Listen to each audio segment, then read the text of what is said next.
alunas do curso Lívia Kinima. Hoje daremos continuidade com o nosso aulão de literatura.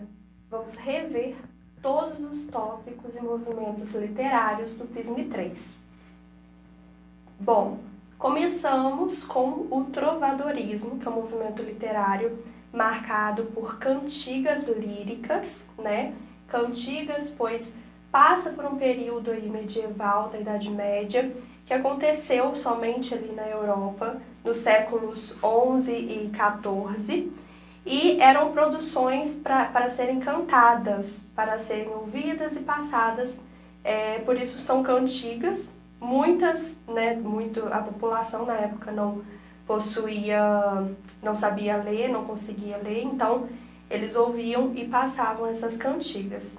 Muitas cantigas, as líricas principalmente, são focadas nos sentimentos e emoções do eu lírico, e temos também as cantigas satíricas, que são cantigas de crítica, diretas ou indiretas, a certas pessoas, a forma de governo da época. Então esse é um primeiro movimento literário europeu, né? E é um movimento que ocorre aí só na Europa, tendo como principal característica a aproximação da música e da poesia. Então, nessa época, as poesias eram feitas, né, para serem cantadas e acompanhadas também por instrumentos musicais. E aí, os autores dessas cantigas, né, quem cantava essas músicas eram chamados de trovador, e quem declamava logo em seguida eram chamados de jogral ou menestrel. Além também de recitar, eles também tocavam os instrumentos. Então o menestrel ele era considerado superior ao jogral por ter mais instrução e habilidade artística, por saber tocar e cantar as cantigas. Então todos os manuscritos das cantigas trovadorescas encontradas são reunidos em documentos que são chamados de cancioneiros. No contexto histórico do trovadorismo, ele tem origem, né, no continente europeu durante a Idade Média, e um longo período da história que esteve marcado por uma sociedade religiosa. Então temos também, né, como ponto principal aqui a Igreja Católica, que dominava inteiramente ali a Europa naquele momento. Então, nesse contexto, o teocentrismo, né, nós temos Deus no centro de tudo, também dessas cantigas, também dessas produções, né, e o homem, ele ocupava um lugar secundário. Então, em primeiro lugar, vinha a figura divina de Deus. Nessa maneira, né, a igreja medieval era a instituição social mais importante, de maior representante da fé cristã no período, e ela ditava, obviamente, os valores, influenciava diretamente no comportamento, no pensamento do homem medieval. Então, somente as pessoas da igreja que sabiam ler e que tinham acesso à educação. Então, essas cantigas surgiam muito daí também. Das principais características do trovadorismo, nós temos a união da música com a poesia, a recitação de poemas com acompanhamento musical, a produção de cantigas líricas que evidenciam os sentimentos, as emoções e as percepções do autor, e as satíricas que servem como crítica ou também para ridicularizar algo ou alguém. Dos principais temas explorados nós temos o amor, o sofrimento, a amizade e as críticas política e social. Das cantigas trovadorescas, nós temos as cantigas líricas, que são divididas em cantigas de amor e cantiga de amigo. Então, elas têm como principal característica a manifestação dos sentimentos do autor, do sujeito lírico, né? E a predominância de um discurso sobre o amor.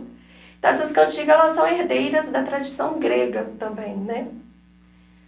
Nas cantigas de amor, nós temos como características principais o eu lírico, ele é sempre masculino, diferente da cantiga de amigo. Então, na cantiga de amor, o eu lírico é sempre masculino. Ela tem origem provençal e nobre, então por isso tem uma linguagem mais erudita. O autor, o eu lírico, ele fala muito sobre a coita do amor, ou seja, o sofrimento do amor, a impossibilidade dele de realizar esse amor. Então, sempre essa mulher a quem ele está cantando é uma mulher bem inacessível. Ela não corresponde ao seu amor, por isso ele está sempre nessa coita, nesse sofrimento. A vassalagem amorosa, ou seja, a amada é colocada como senhor feudal e o poeta é seu vassalo. Então ele serve, ele está ali somente para servir a mulher amada. E a ausência desse paralelismo ou do refrão. Já nas cantigas de amigo, o eu lírico sempre será feminino.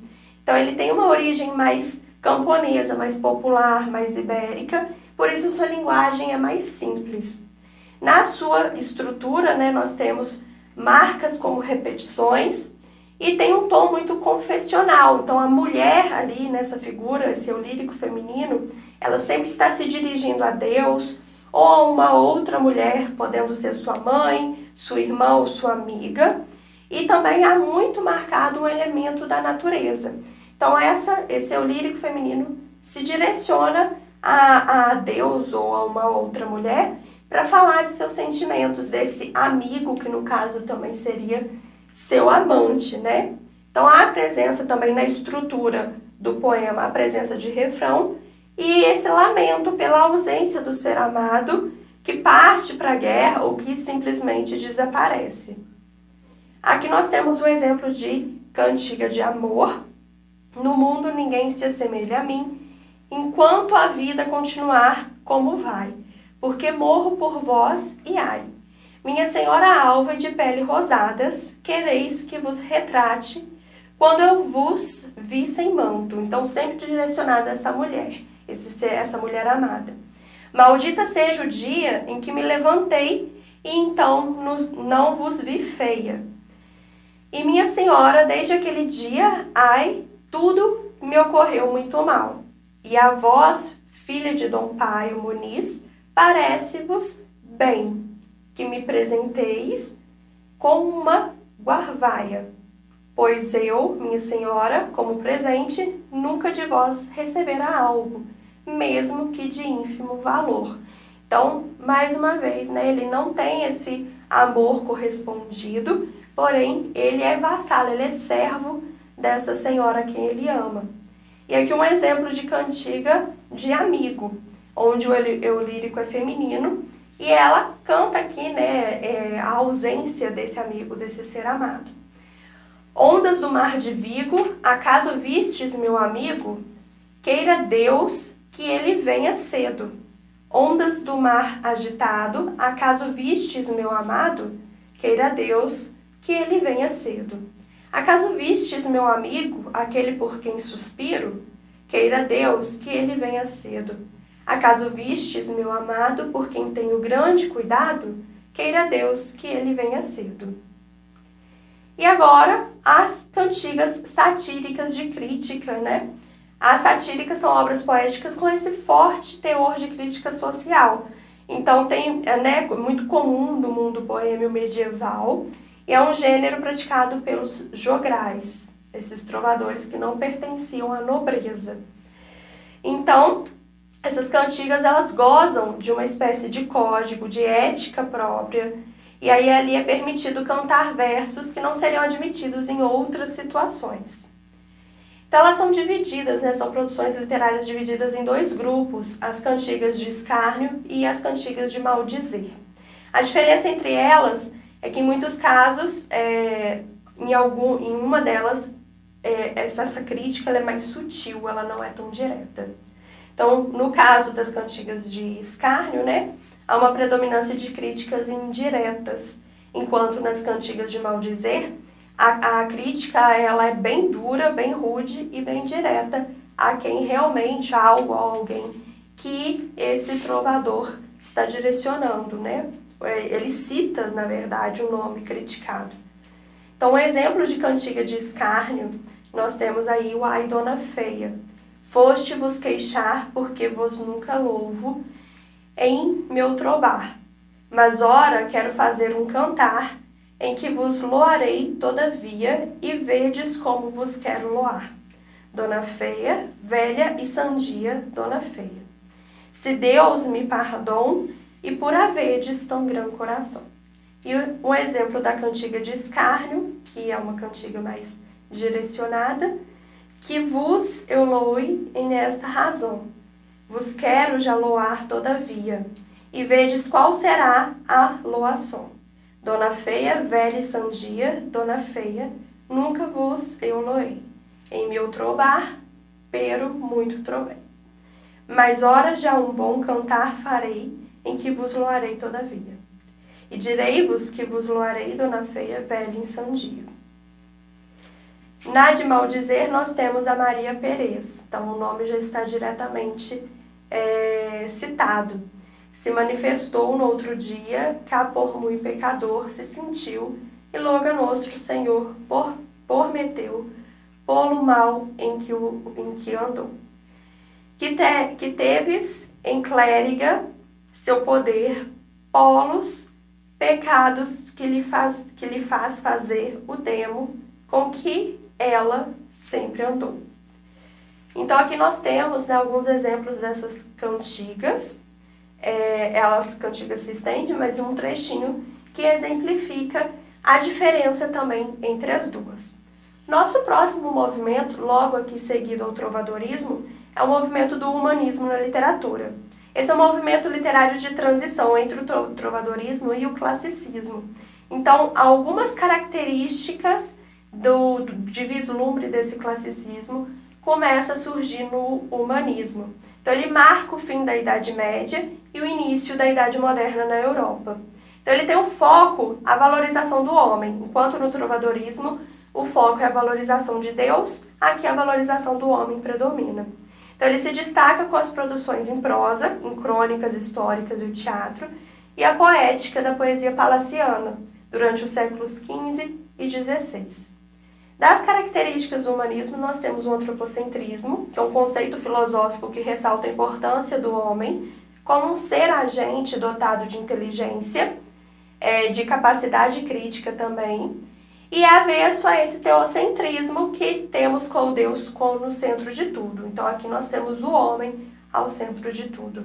Então esse conceito ele permite descentralizar o conhecimento que antes era somente da propriedade da Igreja Católica. O racionalismo também é uma característica principal do humanismo e é também uma corrente filosófica associada à razão humana que foca nessa produção de conhecimentos sobre o ser humano no mundo, contestando também o espiritualismo. O cientificismo, que é associado também ao racionalismo, que é um conceito que coloca a ciência em um lugar de destaque, né? E a antiguidade clássica, que os artistas humanistas foram inspirados pelos estudos realizados anteriormente por pensadores clássicos gregos e romanos, sobretudo pela literatura também da mitologia greco-romana. A valorização do homem, obviamente, que é inspirado nesses modelos clássicos greco-romanos, essa valorização do corpo, das emoções do homem, e das artes humanistas também, que focavam nos detalhes que revelassem as expressões e os desejos do homem. O ideal de beleza e a perfeição, que está aliado ao conceito de valorização dos modelos clássicos. Então, cada tópico dessas características estão entrelaçados, um completa o outro, né?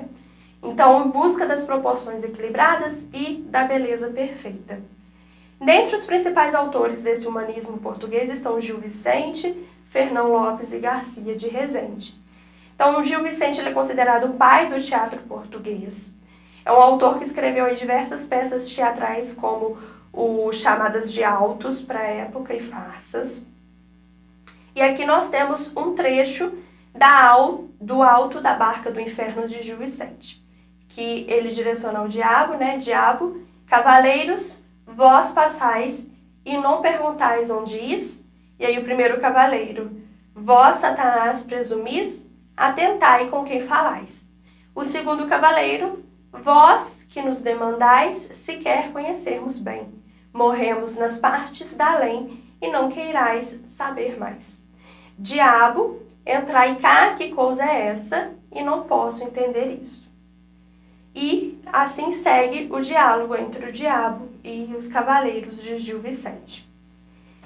Como esse é um movimento de transição para o classicismo, nosso próximo movimento é o próprio classicismo. E ele corresponde ao movimento artístico e cultural que acontece nesse período do Renascimento, que acontece a partir do século XV na Europa. Então esse movimento, o nome desse movimento marca agora totalmente o fim da Idade Média e o início da Idade Moderna. No campo da literatura, o classicismo é um nome dado aos estilos literários que vigoravam no século XVI, na época do Renascimento. No contexto histórico do classicismo, nós temos as grandes navegações, a Reforma Protestante, que levou a uma crise religiosa, encabeçada pelo Martinho Lutero, a invenção da imprensa pelo alemão Gutenberg e o fim do sistema feudal, que dá início ao capitalismo, o cientificismo de Copérnico e Galileu. Então nós temos aqui características como a Antiguidade Clássica, uma retomada à Antiguidade Clássica e aos costumes greco-romanos, o antropocentrismo, o homem ao centro de tudo, o foco no homem, o humanismo, o universalismo, o racionalismo, o cientificismo, também o paganismo, já que terá uma menção aos deuses gregos. Aqui nós não teremos, então, uma menção somente a um Deus ligado à Igreja Católica. A objetividade, o equilíbrio, a harmonia, o rigor formal, muito voltado aos sonetos, a mitologia greco-romana e o ideal platônico da beleza. O principal nome do classicismo é Luís de Camões. Camões é um poeta e um soldado português considerado o maior escritor desse período do classicismo. E ele publicou tanto poemas épicos quanto poemas líricos. Na verdade, o poema épico de sucesso, o único que ele publicou, é Os Lusíadas, que trata sobre as grandes navegações, e há também um documento histórico de Portugal, e também temos várias produções líricas de Camões. Os Lusíadas, essa grande obra de Camões, é uma poesia épica publicada em 1572 e celebra os feitos marítimos e guerreiros de Portugal. Então destacam-se as conquistas ultramarinas, as viagens por mares desconhecidos, a descoberta de novas terras e o encontro com povos e costumes diferentes. Então é tomado como assunto central a viagem de Vasco da Gama às Índias. E Camões faz do navegador uma espécie de símbolo da coletividade lusitana. Então ele exalta a glória dessas novas conquistas de Portugal, as proezas dos navegadores portugueses. Na poesia lírica de Camões, aqui nós temos um exemplo que quem diz que amor é falso ou enganoso, ligeiro, ingrato, vão desconhecido. Sem falta lhe terá, bem merecido, que lhe seja cruel ou rigoroso. Amor é brando, é doce e é piedoso. Quem o contrário diz, não seja crido, seja por cego e apaixonado tido, e aos homens e ainda aos deuses odioso. Então, temos exemplos de duas produções de Camões. Logo após o classicismo, o nosso outro movimento estudado é o quinhentismo. E o quinhentismo, marca a chegada dos portugueses no território brasileiro em 1500. Então, as terras são encontradas e, a partir disso, passam a ser relatadas pelos escrivães que acompanhavam os navios portugueses. E aí essa literatura, ela chega ao Brasil dessa forma, como uma literatura de informação, ou também conhecida como literatura de catequese. Ela é produzida pelos viajantes no início do século XVI, no período desse descobrimento nas grandes navegações. Então, além dos jesuítas, responsáveis por catequizarem os índios, eles criam essa nova categoria de textos, que fizeram parte também do quinhentismo, a literatura de catequese, que serve para o ensinamento religioso. Os principais cronistas desse período são Pero Vaz de Caminha, Pero Magalhães Gândavo, Padre Manuel da Nóbrega e o Padre José de Anchieta. Das características do quinhentismo, nós temos as crônicas de viagens, os textos descritivos e informativos do lugar em que eles estavam, a conquista material e espiritual dos portugueses nas novas terras descobertas, a linguagem é simples e há muita utilização de adjetivos. Então, da literatura de informação, desses primeiros registros do Brasil, tem como característica a documentação desse processo do colonizador, que marca os primeiros anos de povoamento de Portugal na colônia brasileira. Então, essas informações que os viajantes e os missionários europeus anotam sobre o homem, sobre a natureza das terras descobertas e que marcam esse contexto histórico. Então, são registros totalmente descritivos, não pertencem a uma categoria literária, já que não há uma preocupação estética com a produção dos textos, mas ainda assim é contada como uma literatura, como uma parte da literatura, pois são os primeiros textos produzidos no Brasil. Na literatura de formação ou de catequese, acontece paralelamente à literatura de informação, as obras, né, de informação escrita por leigos viajantes. Temos também essas obras de cunho pedagógico e moral, que é chamada de literatura de formação também, que é produzida pelos missionários jesuítas. Então, eles vêm de Portugal com a intenção de catequizar os povos nativos, os indígenas no Brasil. E aí, são cartas, tratados, crônicas e poemas, nos quais tornaram registros também de uma prática religiosa de difusão do catolicismo na terra descoberta, né? E esses textos já de fato possuem um certo refinamento estético. O primeiro texto produzido, né, em solo brasileiro é a Carta de Pero Vaz de Caminha. Aqui nós temos um trecho: ali verieis galantes pintados de preto e vermelho e quartejados assim pelos corpos como pelas pernas, que certo assim pareciam bem. Também andavam entre eles 4 ou 5 mulheres novas, que assim nuas não pareciam mal.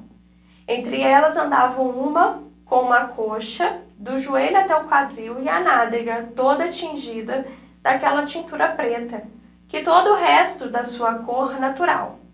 Outra trazia ambos os joelhos com as curvas assim tintas e também os colos dos pés e suas vergonhas tão nuas e com tanta inocência assim descobertas, que não havia nisso desvergonha nenhuma. Então aqui um exemplo dessa poesia descritiva, desse texto descritivo, desse primeiro contato dos portugueses com a terra e com os nativos que aqui viviam.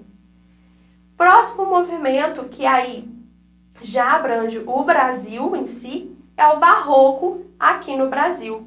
Ele tem início no século XVII e é uma tendência artística que tem grande destaque também na arquitetura, na escultura e na pintura, além também da literatura.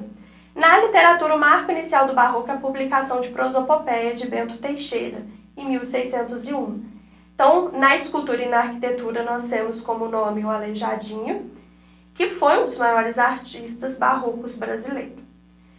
No contexto histórico, o resumo desse contexto histórico, foi durante esse período colonial também que o Barroco floresce no Brasil. A capital, Salvador, ela é transferida nesse período para o Rio de Janeiro, e aí com isso um grande número de habitantes aumenta também consideravelmente no país. Então é aliada à exploração também do ouro, que passa a ser a principal atividade econômica desenvolvida no Brasil, e esse aumento da população proporciona também um forte desenvolvimento econômico. Com a queda das exportações de açúcar nordestino no mercado consumidor mundial, tem aí o início do ciclo do ouro. Então, no período, Minas Gerais ganha e passa a ter um foco maior também, tendo em conta as jazidas encontradas no local. Então, é ali que a arte barroca mineira começa a despontar com o Aleijadinho na escultura e na arquitetura. Das características do barroco da literatura, nós temos uma linguagem dramática, racionalismo, exagero e rebuscamento, uso de figuras e de linguagem, união do religioso com o profano, uma arte dualista, jogo de contrastes, jogos de ideias, valorização de detalhes, o cultismo nesse jogo de palavras e o conceptismo nos jogos de ideias. Então há também uma procura de argumentação, de defesa do ponto de vista desses autores. Como, por exemplo, o próprio padre Antônio Vieira. Ele é um religioso, filósofo e escritor e o maior orador sacro da língua portuguesa. Então, nas suas principais obras, são o Sermão da Sexagésima, que retrata sobre a arte de pregar, além do Sermão do Santo Antônio, que tem como tema a escravidão indígena. Já o Bento Teixeira é um poeta luso-brasileiro, então a principal obra dele, que dá início ao barroco no Brasil, é a Prosopopeia. O poema ele é escrito de forma semelhante ao dos Lusíadas, tem como base o poema de Camões, com o objetivo de louvar o donatário da capitania de Pernambuco, Jorge de Albuquerque Coelho. Então trata também sobre os feitos dos heróis portugueses em terras brasileiras e africanas. O principal autor do barroco no Brasil, o principal nome que nós temos é Gregório de Matos. Gregório de Matos também é conhecido como Boca do Inferno por conta das suas publicações satíricas e desumanas, em que ele critica muito o governador, né, a forma como a região em que ele vivia estava sendo direcionada. Então, suas principais obras são as poesias religiosas, líricas e satíricas. Aqui nós temos um exemplo. Que falta nesta cidade? Verdade. Que mais por sua desonra? Honra. Falta mais que se assemelha ponha? Vergonha. O dema viver se exponha, por mais que a fama exalta, numa cidade onde falta verdade, honra e vergonha. Quem a pôs neste recrócio? Negócio. Quem causa tal perdição? Ambição. E no meio desta loucura, usura. Quais são seus doces objetos? Pretos. Tem outros bens mais maciços? Mestiços. Quais destes lhe são mais gratos? Mulatos. Dou ao demo os insensatos, dou ao demo o povo asnal, que estima por cabedal pretos, mestiços, mulatos. Então, um trecho aqui de Gregório de Matos em que ele expõe e critica abertamente. Ele expõe o seu ponto de vista também. Bom, nosso próximo movimento e o último dos conteúdos para o Crisme 3 é o arcadismo. O arcadismo acontece logo após, o barroco no Brasil. Então, ele tem início na Europa. Uma das suas principais características é a oposição ao barroco, sua escola literária anterior. Então, enquanto no arcadismo nós temos obras de vocabulário simples, o barroco ele exalta um vocabulário mais culto, uma linguagem mais complexa, com mais exagero. Então, pelo fato de buscar uma inspiração na tradição clássica, o arcadismo é chamado também de neoclassicismo. Além desse nome, é também conhecido como setecentismo, que acontece nos anos de 1700. No Brasil, o arcadismo ele compreende os períodos de 1768 e 1808. E aí ele compreende também esse período aí, de 1756 a 1825. O arcadismo é um movimento muito influenciado pelo iluminismo, pelo movimento intelectual que surge na Europa no século XVII. E aí ele se caracteriza principalmente pelo fato de defender o racionalismo em vez da religiosidade, por isso ele se opõe ao barroco. Os principais autores árcades, nós temos Cláudio Manuel da Costa, o Basílio da Gama, Santa Rita Durão e Tomás Antônio Gonzaga. Suas principais características do arcadismo são a oposição ao barroco, uma linguagem simples de influência do iluminismo, a tradição clássica, pseudônimos, bucolismo, pastoralismo. E nós temos alguns lemas que os árcades defendiam, como o carpe diem, que é aproveitar a vida, viver o momento, o fugere urbem, que é a fuga da cidade, remetendo que a felicidade está, na verdade, na vida no campo, em contraste com o caos do urbano, da vida urbana. A aurea mediocritas, que é um desvínculo da vida material e que, segundo os árcades, era considerada uma vida medíocre, entretanto, rica em realizações espirituais. E a inutília truncar, que é cortar o inútil, ou seja, afastar-se da infelicidade, do apego ao material, apego ao que o material pode causar. E das obras árcades nós temos a lira, E nessa lira nós temos um exemplo aqui, que é o Eu Marília. Não vou algum vaqueiro, que viva de guardar alheio gado. de tosco trato, das expressões grosseiro, dos frios gelos e dos sóis queimados. Tenho o próprio casal e nele assisto, dá-me vinho, legume, fruta, azeite. Das brancas ovelhinhas tiro leite, e mais as finas lãs de que me visto. Graças a Marília bela, graças à minha estrela. E a próxima lira, enquanto pasta alegre o manso gado, minha bela Marília nos sentemos. À sombra deste cedro levantado, um pouco meditemos na regular beleza que em tudo que vive nos descobre, a sábia natureza. Atende como aquela vaca preta, o novilhinho seu dos mais separa. E o lambe, enquanto chupa, alisa a teta. Atende mais, ó cara, como a ruiva cadela. Suporta que lhe morda o filho o corpo e salte em cima dela. Então é um movimento marcado por essa fuga, né, do caos urbano e uma valorização do campo. Então há também, né, toda essa felicidade voltada para os camponeses e para a figura da natureza. Bom, estes foram os movimentos literários que marcam os conteúdos do PISM 3. Nós vimos as características, principais autores e também o contexto histórico que permeia cada um desses movimentos. Boa prova e até mais!